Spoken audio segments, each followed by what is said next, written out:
My name is Olivia. I am 29 years old. I never thought I would stand in a courtroom. I never thought I would need to fight like this. But one day, my life changed, and I had no choice. I met Daniel when I was 25. He was tall, kind, and funny. He smiled a lot, and I liked the way he talked to me. We met at a friend's wedding. We talked all night, and after 2 months, we started dating. 1 year later, we got married. At first, I thought I was lucky. I thought I had found a good man. He had a good job. He worked at a bank. I worked at a bakery. Life was not perfect, but we were happy. We lived in a small apartment with 1 bedroom and a small kitchen. We did not have a car, but we had love. Or so I thought. After 1 year of marriage, Daniel lost his job. He said the company was closing. I believed him. I told him, "It's okay. I will work more. You will find another job soon." I worked many hours at the bakery. I woke up early every day. I came home late and tired. I did the cooking and the cleaning. I paid all the bills. But Daniel did not look for a job. He stayed home all day and watched TV. When I asked him, "Did you apply for any job today?" he got angry. He shouted, "Do you think I'm lazy?" I said no, but he did not listen. After that day, he changed. He started shouting often. He was angry all the time. Sometimes he said bad things to me. He said, "You are nothing without me." He said, "No one else will love you." I was hurt. I cried at night. I still cooked for him. I still hoped he would change, but he didn't. One day, he threw a plate at the wall. It broke into pieces. I was very scared. He didn't hit me, but I felt unsafe. I wanted to leave, but I was afraid. I had no family near me. My parents live in another country. I had no one. Then something happened. I found out I was pregnant. I was happy, but also afraid. I wanted to be a mother, but I did not want my baby to grow up in a home with shouting and fear. I waited for the right time. When I told Daniel, he looked at me and said, "Now you can't leave me." His face was cold. His voice was flat. He did not say congratulations. He did not hug me. That night, I sat in bed and cried. I held my belly and said, "I will protect you." When the baby was born, I named her Lena. She was beautiful. She had big brown eyes and soft black hair. I loved her more than anything in the world. After 6 months, I made a decision. I had to leave. I packed our clothes and some baby things. I went to stay with my friend Maria. She said, "You can stay here as long as you need." I was very thankful. Daniel did not call us for months. He did not ask about Lena. He did not send money. I worked hard and took care of everything. I got a small job at a cafe. It was hard with a baby, but I managed. I found a small room to rent. It was not big, but it was safe. Lena started walking. She started saying "Mama." I was tired, but I was also happy. For the first time in a long time, I felt peace. Then, after 2 years, Daniel came back. He called me and said, "I want to see my daughter." I was surprised. I said, "Where were you all this time?" He said, "That doesn't matter. I have rights. I will go to court." I was scared. I didn't know what to do. He didn't care for her before. Why now? 2 weeks later, I got a letter from the court. Daniel wanted full custody. He said I was not a good mother. He told the court that I left him without a reason. He said I didn't let him see his daughter. He said I was angry and not stable. I felt sick when I read the letter.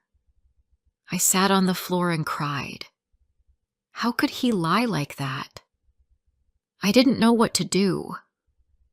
I had no lawyer. I had little money. But I knew the truth. I knew what really happened, and I decided to fight back.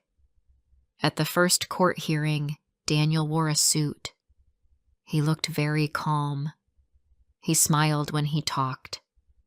He told the judge that I kept the baby away from him. He said I was full of hate. He said he wanted to be a father, but I said no. I sat in my seat and looked down. My hands were cold. My legs were shaking. The judge looked at me and asked, "Do you have something to say?" I stood up and said, "Yes, I do, but I need time. I have proof." The judge gave me 1 week. That week was very hard. I looked through my old things. I looked at my old phone. I found messages from Daniel. He wrote, "You are nothing." He wrote, "I hope you fail." I found voice recordings too. On some nights, when I was scared, I had recorded his voice. I never planned to use them, but now they could help. I heard his voice say, "If you take the baby, I will destroy you." I heard him say, "No one will help you.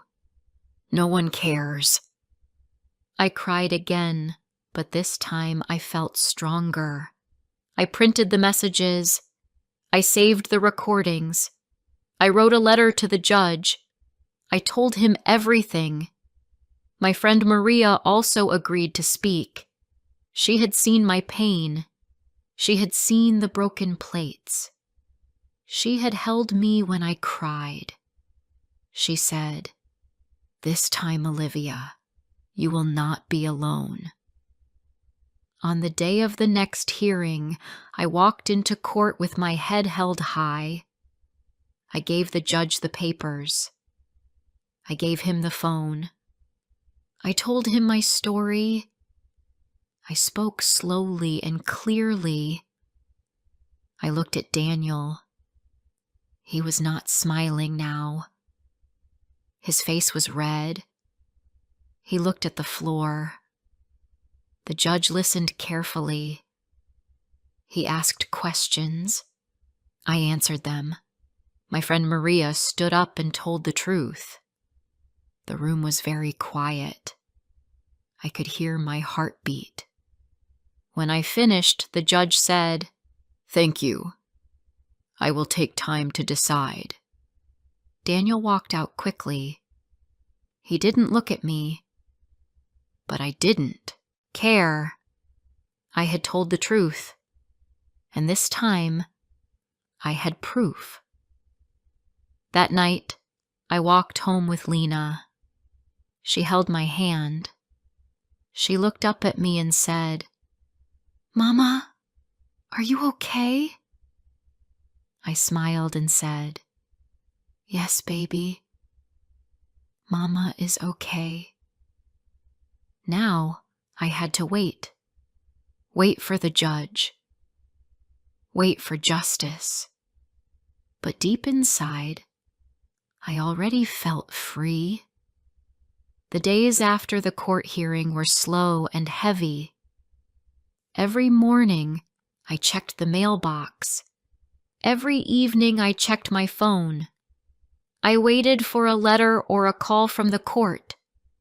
I did not know what the judge would say. I was scared, but I also felt proud. I told the truth. I showed the proof. I did everything I could. Lena was 3 years old now. She was small and full of energy.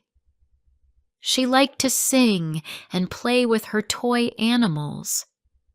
She loved cats, even though we didn't have one. I took her to the park when I had time. I watched her run and laugh. She was the reason I stayed strong. When I looked at her, I knew I had to keep going.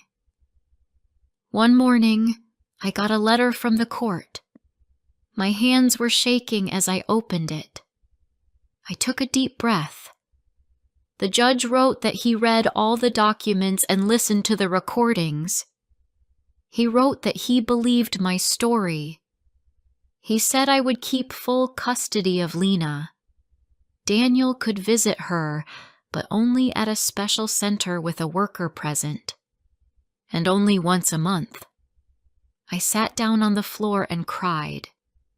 But this time, I cried because I felt safe. I called Maria and told her the news.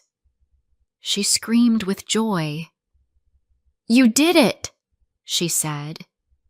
"You showed them the truth." I smiled through my tears. "I didn't think I could do it," I said.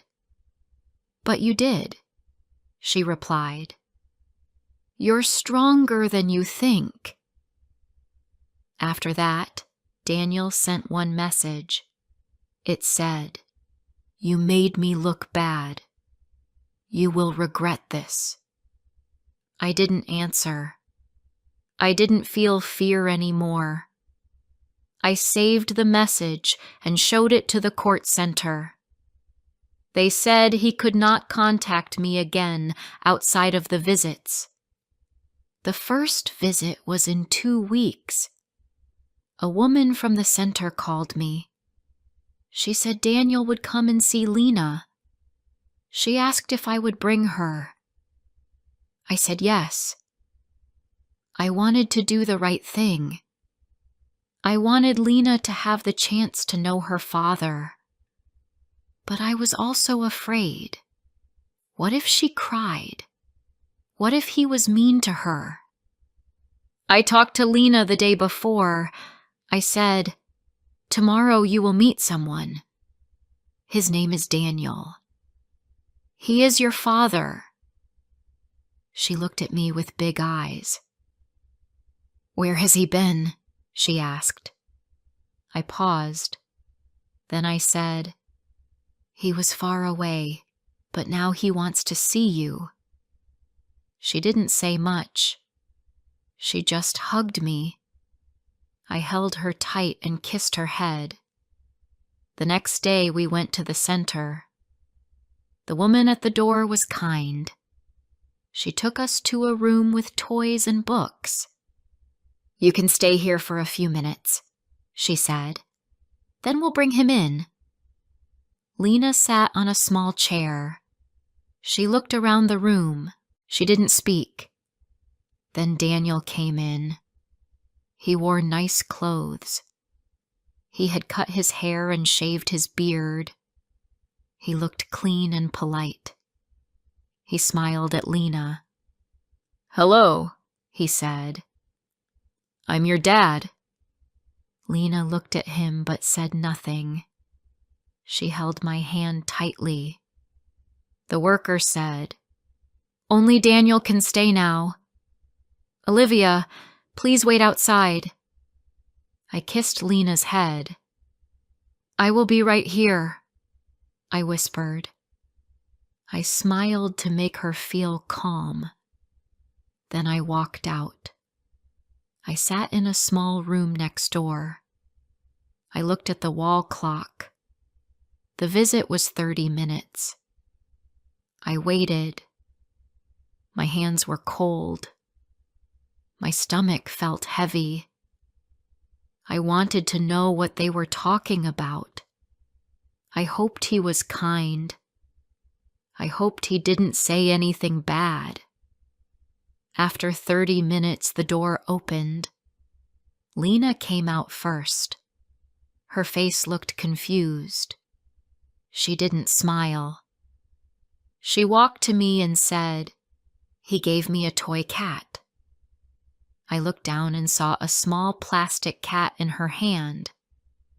"Did you have fun?" I asked. She said, "It was okay." Daniel walked out behind her. He looked at me. He didn't speak. He just nodded once, then turned away. The worker said, "She did well." He was quiet. He asked some questions. She didn't speak much. I said thank you and took Lena's hand. We went home. In the days after that visit, Lena was quiet. She didn't talk about Daniel. I didn't ask much. I wanted to give her space. I watched her play and thought about her future.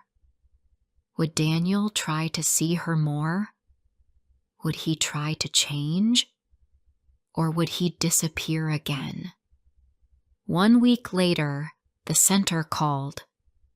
They said Daniel didn't come for his second visit. I was surprised. I asked, "Did he give a reason?" They said no. He didn't call or write. I looked at Lena and felt sad. I didn't want her to be hurt. I didn't want her to feel like she was not important. Another week passed. Then another. Daniel did not come back. After 2 months, the center said, "He has not asked for visits again. If he wants to return, he must follow the same rules." I said thank you and hung up the phone. I looked at Lena and smiled. "It's just us again," I said. She looked up and smiled back. "That's okay, Mama," she said. "We are happy." That night, I sat by the window. I looked up at the stars. I thought about everything. My marriage, the fear, the court, the truth, the pain, and now, the quiet. I felt tired, but I also felt strong. I had lost many things, but I still had hope. I had my daughter. I had peace. I had my voice, and I had used it. Some people said I was brave, but I didn't feel brave. I just knew I had to protect my child. I had to protect myself. I had to stand up. I didn't do it for revenge. I did it for truth. I did it for justice. Sometimes truth is heavy. Sometimes people don't believe you. But you must still speak, because truth is stronger than lies. And even if people try to hide it, the truth always comes back. Now, my life is small and quiet. I work at the cafe. I take Lena to school. We play. We cook. We laugh. We have little things, but we are happy. I no longer wait for anyone. I no longer fear the past. I look forward. I live each day with love. And I tell Lena every day, "You are strong. You are kind. You are loved. Because I want her to grow up with truth, with love, and with the strength to fight for what is right. It has been 3 years since the court case. Lena is now 6 years old. She is in school. She loves reading and drawing. She still plays with the small plastic cat Daniel gave her. She calls it Whiskers. She does not talk about him much. Sometimes she asks questions. Sometimes she says nothing at all. One evening, she sat at the kitchen table and looked at me. "Mama," she said, "why doesn't he come back?" I looked into her eyes. They were full of pain and confusion. I said, "I don't know, baby. Some people are not ready to be parents. But that's not your fault." She stayed quiet for a few seconds. Then she said, "That's okay. I still have you." I smiled and kissed her cheek. "Yes," I said, "you always have me. My life is still simple. I work at the cafe during the day. I pick up Lena from school in the afternoon. We walk home, talk about her day, and make dinner together. I don't earn a lot of money, but we have enough. We have food. We have warm clothes. We have a small apartment filled with books and love. We are not rich, but we are safe. Sometimes I think about Daniel. I wonder if he ever feels sorry. I wonder if he knows how much he hurt us. I wonder if he will ever try to come back. But I do not wait for him. I no longer feel afraid. I am not the same woman I was before. I have changed. After the court case, I started talking to other women. Some were in the same situation. Some were still afraid. Some were still trying to leave. I told them my story. I told them to keep records, to save messages, to speak up, to ask for help. Many of them cried when I spoke. They said, "Thank you. Now I know I am not alone." I said, "You are never alone."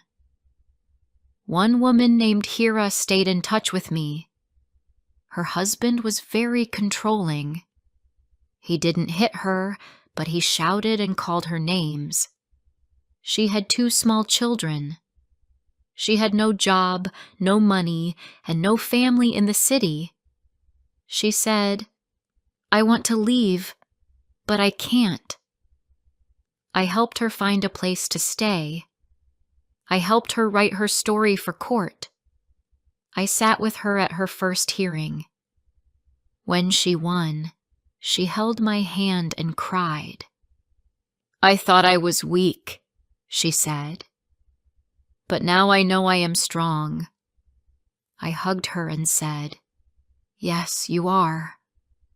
We all are."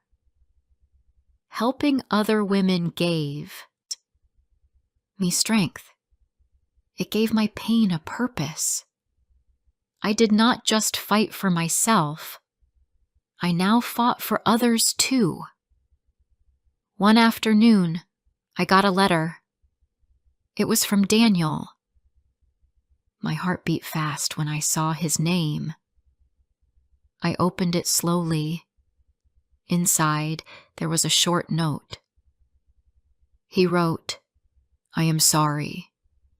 I was angry and wrong. I hope Lena is happy. I know I do not deserve to see her. I just wanted to say sorry." That was all. No phone number. No address.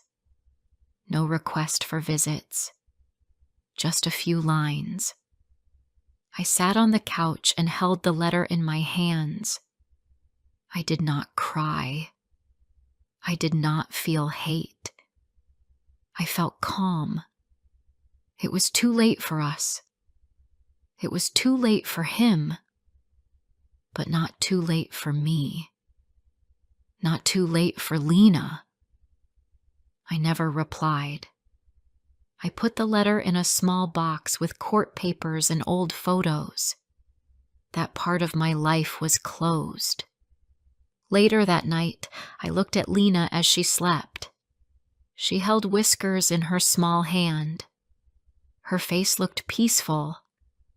I thought about how far we had come. I thought about the nights I cried alone. I thought about the fear, the shouting, the broken plates. And I thought about the day I stood up in court and said, "This is the truth." That moment changed everything. Now, I teach Lena the same thing. I tell her, always speak the truth. Even if it is hard, even if you are scared, the truth will help you. The truth will protect you. She listens. She nods. One day she said, "I told the teacher the truth when I broke a cup at school. I was scared, but she didn't get angry." I hugged her. "I'm proud of you," I said. "That is how we grow strong." One weekend, I took her to visit my parents in another country. It was her first plane ride. She was excited. My parents had not seen her in many years. They cried when they saw her. My father said, "She is so big now." My mother held me close and said, "You are strong, Olivia. You are brave." I smiled and said, "I had no choice. I had to protect my child." My mother said, "And you did. You did it well." On the last day of our visit, Lena sat in my mother's lap. She asked, "Was Mama always strong?" My mother smiled. "Your Mama was strong even before she knew it. Sometimes we learn how strong we are when life is hard." Lena smiled. "I want to be strong too." I looked at her and said, "You already are. Now we are back home. Life is quiet again. The seasons change. Lena grows taller. Her drawings fill the walls. My heart feels light. The past is behind me, but the lessons stay. When people ask me how I did it, I say, I told the truth, and I had proof. That truth gave me peace. That truth gave my daughter a better life. And that truth made me free. I don't know what the future will bring, but I know this. If you tell the truth and stand strong, you can survive anything, even the hardest day, even the darkest night. Because truth and justice are not just big words. They are choices, and I chose both. My name is Emma. I am 28 years old. I live in a small town. My story is not special, but it is full of love, pain, and sacrifice. I grew up in a quiet house with my parents and my little brother, Jack. My father worked in a school. My mother stayed at home. She cooked for us and helped us with schoolwork. We did not have much money, but we had a lot of love. When I was a child, I wanted to be a doctor. I loved helping people. I read many books and studied hard. My parents were proud of me. They always said, Emma will do something big one day. When I was 18, I got into a good college in the city. It was far from home. I was scared, but also happy. I packed my clothes, my books, and my dreams. My parents said goodbye with tears in their eyes. My mother held my hand and said, "Be strong, Emma. We believe in you." City life was busy and loud. Everything felt fast. I lived in a small hostel room. It was not nice, but I didn't care. I was there to study. In my second year, I met Daniel. He was in the same college, but in a different class. We met in the library. I was looking for a book on the top shelf. He saw me and said, "Do you need help?" I said yes. He gave me the book and smiled. After that, we met again in the library. Then we talked in the canteen. We became friends. He was quiet and kind. He asked questions. He listened. He never made fun of anyone. He liked simple things. I felt safe with him. We never said, "I love you," but I knew I loved him. And I think he loved me too.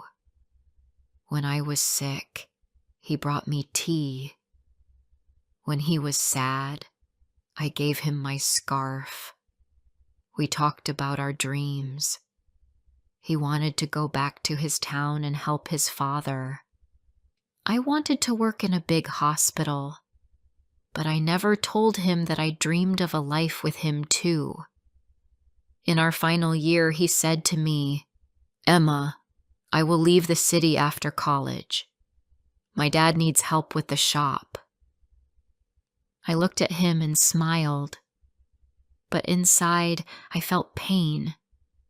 I said, "That's nice. Your family will be happy." He looked down and said, "Yes, I hope so." We both knew our time was short, but we still met every week. We walked in the park. We ate ice cream. We shared stories. I wanted to tell him how I felt, but I was afraid. What if he didn't feel the same?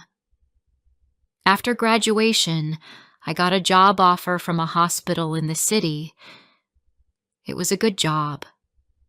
The hospital was clean. The pay was high. My dream was coming true. I called my father to share the news. He was quiet. Then he said, "Emma, your mother is not well. Jack is also not doing well in school. We need you here." I stopped smiling. My hand felt cold. I looked at the job letter on my table. I looked at my books. Then I looked at the photo of my family on the wall. I went home the next day. My town was still the same. The streets were dusty. The shops were small, but I felt warm to be home. My mother looked tired. She coughed often. My father looked older. Jack was quiet and sad. I started working at a small clinic. It was not what I dreamed of, but it was okay. People needed help. I helped them. My days were long, but I smiled. Daniel and I still talked, but only through messages. He was busy. I was busy. One day I got a call from him. "Hi, Emma," he said. His voice was soft. I want to tell you something. What is it? I asked. My parents chose a girl for me, he said. We are getting married next month. I closed my eyes. I didn't speak. Are you okay? He asked. Yes, I said. That's good. I hope you are happy. He paused. Then he said, She's nice. I think it will be okay. I said, You deserve a good life. After we ended the call, I cried. I cried for a long time. He never knew what I felt. He never knew what I gave up. He didn't know I said no to my dream job. He didn't know I wanted to stay in the city near him. He didn't know that I came home because my family needed me. He didn't know that I loved him. I never told him, and I never will. Weeks passed. My mother's health got worse. I cooked, cleaned, and helped at the clinic. I also helped Jack with his studies. He smiled more now. He said, Thank you for being here. I smiled too, but my heart was still heavy. One night my father said, Emma, you have done so much for us. You gave up your job. You gave up your life. I am sorry. I held his hand and said, Don't say sorry. This is my choice. But in my heart, I knew it was more than a choice. It was love. I loved my family more than myself. I gave up my own happiness for theirs. Sometimes, late at night, I look out the window. I think about Daniel. I think about what life could have been. A small home, 2 cups of tea, soft music, maybe children, maybe laughter, but I don't cry anymore. I still carry the pain, but I also carry strength. He never knew what I gave up, but I do. And that's enough. My life at home was busy. Every morning I went to the clinic. I worked there for 6 hours. After that, I came home to make lunch. My mother stayed in bed most days. She was too weak to cook. I cleaned the kitchen.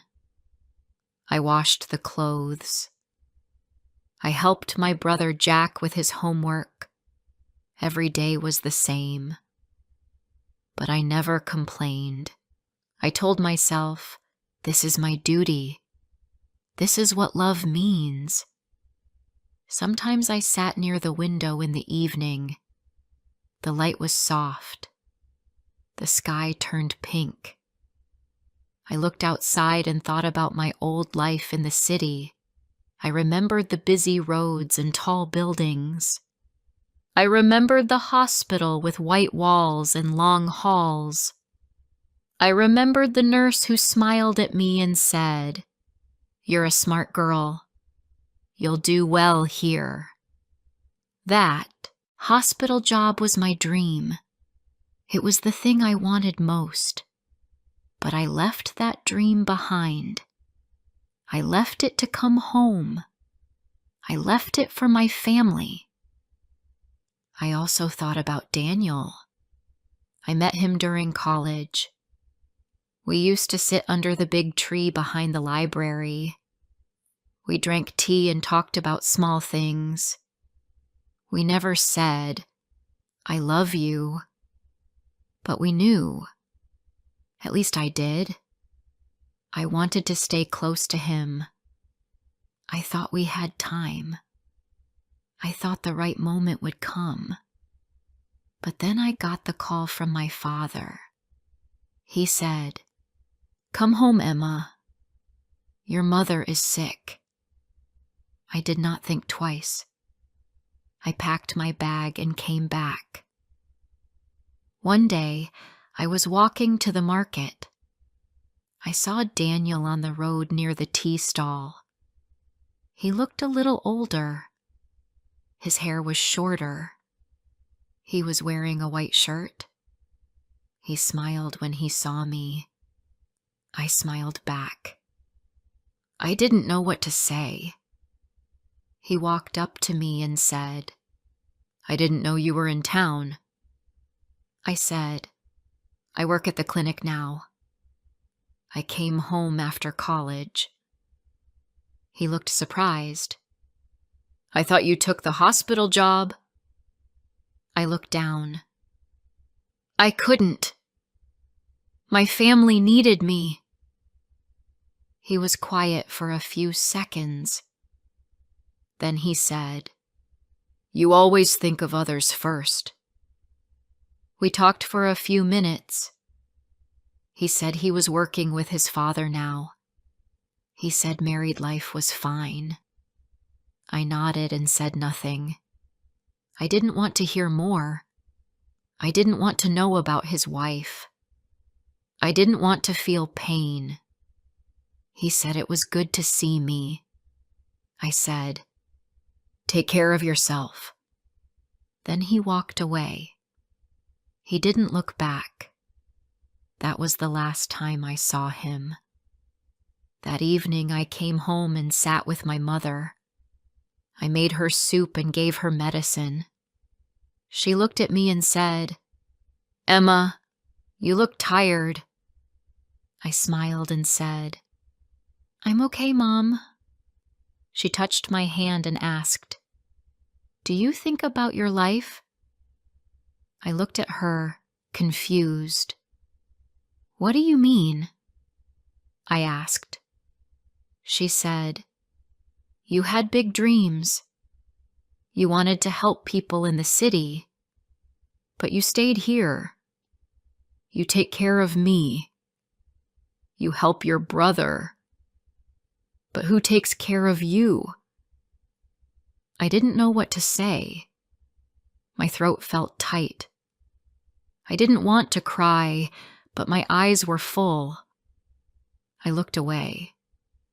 She said, "I'm sorry, Emma.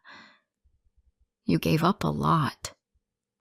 I shook my head and said, "Don't say that. I made a choice. I did what I had to do." My mother was silent. Then she said, "I just want you to be happy." After she went to bed, I sat outside. The night was quiet. The stars were bright. I thought about what she said. Did I want something more? Did I regret my choice? The answer was not easy. Yes, I missed the life I left. I missed the hospital. I missed Daniel. I missed the feeling of having a plan. But I also knew this life mattered. I was helping my family. I was giving them my time and care. That was also love. My father worked at the local school. He came home tired every day, but he always smiled at me. One evening, he sat beside me and said, "I'm proud of you, Emma." I said, "Why?" He said, "You gave up your dream for your mother, for Jack, for me. That takes courage." I said, "Maybe, but sometimes I feel lost." He said, "You are not lost. You are the reason we are all okay." Weeks passed, then months. My mother's health stayed the same. Some days were better. Some days were not. Jack finished his exams. He did well. He looked happier now. He said, "Emma, when I get a job, I will take care of everything. You can rest." I smiled. I touched his head and said, "That's very sweet of you." One afternoon, I got a letter from the hospital in the city. It was short. It said they had a new opening and asked if I was still interested. I looked at the letter for a long time. I didn't know what to feel. My hands shook. My eyes were wet. I showed the letter to my father. He read it and said, "You should go, Emma." I looked at him in shock. "What about Mom? What about Jack?" He said, "Jack is ready now, and your mother wants to see you happy." I showed the letter to my mother too. She took my hand and said, "Go, Emma. It's your time." That night, I sat alone in my room. I looked at my books. I looked at my old college photo. I looked at the picture of Daniel I still kept inside my drawer. I knew I would not see him again. He had his life. I had mine. But I still loved him. Quietly. Silently. He would never know.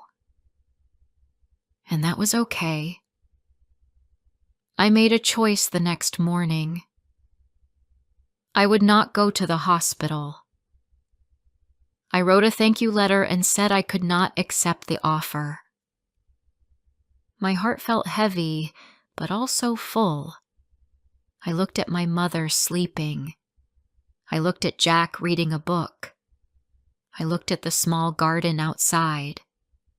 I said to myself, "This is my place. This is my life." I did not become a big doctor in a big city. I did not wear a white coat or walk in tall buildings. I did not marry Daniel. I did not get a house with big windows and soft music. But I gave my time. I gave my care. I gave my love. He never knew what I gave up. He never knew how I felt. He never saw the letters I never sent. He never heard the words I never said. But I knew, and I was at peace. My days became quiet after that. The clinic stayed busy, but I knew how to handle the work. I knew all the patients by name. Some of them brought flowers. Some brought sweets. Most of them brought their pain. I gave them medicine. I gave them hope. That was all I had. My mother's health stayed the same. She still smiled when I brought her tea. She still called me her angel. Jack started doing small jobs in town. He helped at the grocery store for a few hours each day. One night he gave me a note with some money inside. "I want to help now," he said. My eyes filled with tears. He was not the little boy I helped with homework. He was growing into a good man. At the clinic, people started calling me Dr. Emma, though I was not a full doctor. I told them many times, "I'm not a doctor, only a nurse." But they still said it. I smiled and said nothing. I didn't correct them anymore. I didn't need a title to know who I was. I knew what I gave. I knew what I had lost, and I knew what I had kept. Sometimes I still thought about Daniel. Not every day, but sometimes. I thought about his smile. I thought about the way he said my name. I thought about the day we met in the library when he helped me get that book. That memory always stayed soft and warm in my heart. He never called again. I didn't expect him to. He had a wife. He had a life. I was just a page in his book, but he was a chapter in mine. One morning, my mother's cough got worse. I sat by her side all day. She didn't eat much. She only drank water. I gave her medicine, but it didn't help. Her hands were cold. I put warm cloths on her feet. I held her hand. I said, "Don't worry. I'm here." At night, she looked at me and said, "Emma, you are the best thing in my life." I shook my head and said, "You are mine." She smiled and closed her eyes. I sat with her until morning. When the sun came up, I looked at her face. She looked peaceful. She looked like she was sleeping, but she was gone. I didn't cry at first. I touched her face. I kissed her forehead. I whispered, "Thank you, Mom. Thank you for everything." Then I walked to the window and looked outside. The world was the same, but mine was different now. The next few days were hard. People came to our house. They brought food and flowers. They hugged me and said, "She was a kind woman." I smiled and thanked them. But inside, I was empty. After everything, the house felt too quiet. Jack stayed strong for me. He helped clean the house. He went to work every day. But I could see the sadness in his eyes. At night, we sat together in silence. There was nothing to say. She was not there anymore. 1 week later, I returned to the clinic. My hands shook as I opened the door. The nurse smiled at me and said, "Welcome back." I looked at the patients. They were waiting for me. I took a deep breath and said, "Let's begin." Helping others helped me heal. Every time I made someone feel better, I felt a little better too. But something in me had changed. I started to ask myself new questions. What will I do now? Who am I without my mother? What do I want next? Jack came to me one night with a surprise. He had found a college program in a nearby city. It was a short course in health work. He said, "Emma, if I do this course, I can get a better job. You won't have to do everything alone." I was proud of him. I said, "Go. I'll support you." When he left for his course, I was alone in the house. For the first time in many years, I had space to think.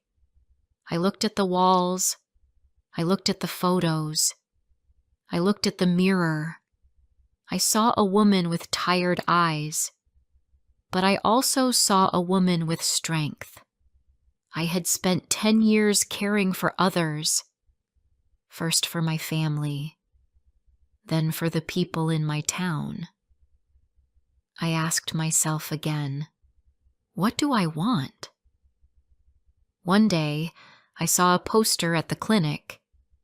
It said there was a special health training in the capital city.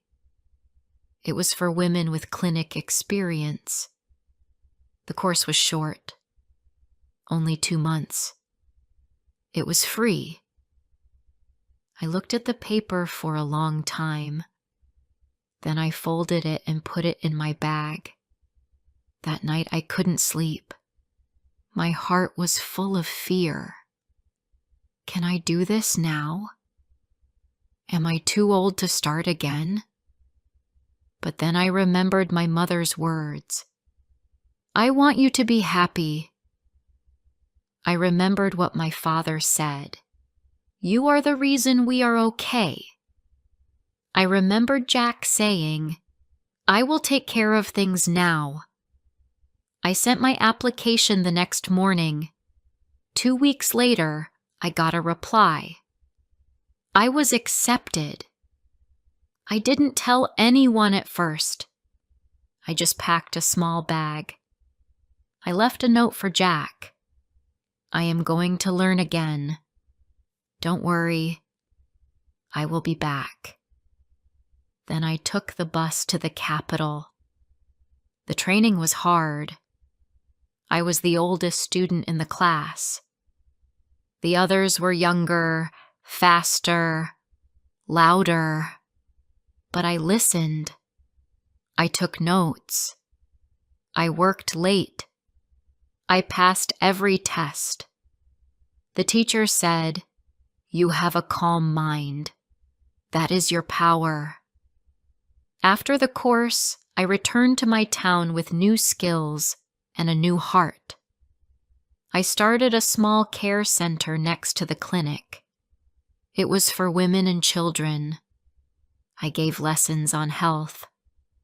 I gave talks on food and safety. I gave people hope. More people started to come. They said, Thank you, Emma. We needed this. I smiled and said, Me too. Months later, Jack came home. He finished his course and found a job in another town. He said, I'm moving, but I'll visit often. I was happy for him. I said, Go and live your life. You deserve it.